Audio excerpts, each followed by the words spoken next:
গত রাত থেকে একটা ভিডিও ভাইরাল হচ্ছে। সেই ভিডিওটাকে দেখে বলা হচ্ছে যাদবপুর এপিসি কলেজে 148 ভাঙড় বিধানসভা ইভিএম মেশিন নাকি পরিবর্তন করে দেওয়া হচ্ছে, সেখান থেকে সরিয়ে দেওয়া হচ্ছে, এই ধরনের কিছু লিখে ভাইরাল হচ্ছে।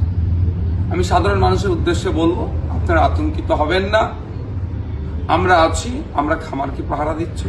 বাংলার মানুষকে বলবো, আপনাদের ভয় পাওয়ার কিছু জায়গা নাই, নিশ্চিত থাকুন। আপনাদের যেমন নির্বিঘ্নে ভোট দেওয়ার ব্যবস্থা করা হয়েছে, আপনারা নির্বিঘ্নে ভোট দিয়েছেন, ইভিএম মেশিনের 5 নম্বর বোতামটিকে থামছেন। আমি অনেক আগে বলেছিলাম যে আমাদের নেতৃত্বরা আছে, অঞ্চলের নেতৃত্বরা আছে, বিধানসভা নেতৃত্বরা আছেন, তারা খামারটা পাহারা দেবে। এখনো আমি যাদবপুরে আছি, এপিসি কলেজে আছি, প্রতিনিয়ত আমি থাকছি, আমাদের নেতৃত্বরা থাকছে, তারা সজাগ পাহারা দিচ্ছে। এবং এখানে যারা কেন্দ্রীয় বাহিনী আছেন, যারা দায়িত্বশীল আছেন, তারাও যথেষ্ট সজাগ আছেন।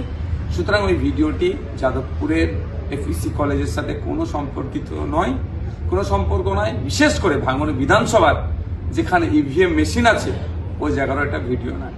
বিভ্রান্ত হবেন না। এই ভিডিও দেখিয়ে হয়তো তৃণমূলের বন্ধুরা কিছু মানুষকে বিভ্রান্ত করতে পারে।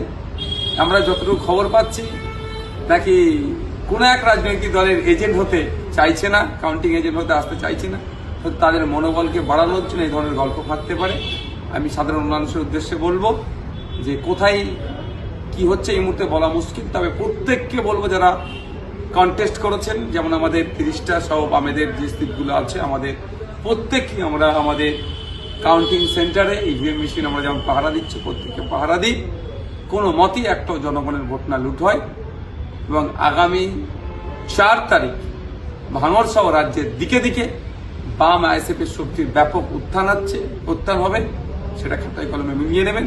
আমি আবারও বলছি, ভাঙড়ের মানুষের কাছে যে আমার প্রত্যাশা ছিল, যে আশা ছিল, কম করে 50,000 ভোটে ভাঙড় থেকে আমি জিতে বিধানসভায় যাচ্ছি। সুতরাং এই ভিডিও নিয়ে কেউ বিভ্রান্ত হবেন না। আপনারা যে ভোট দিয়েছেন, সেই ভোটকে খেতে আপনারা ফলিয়ে দিচ্ছেন, খামারটার রক্ষার দায়িত্ব আমরা নিচ্ছি।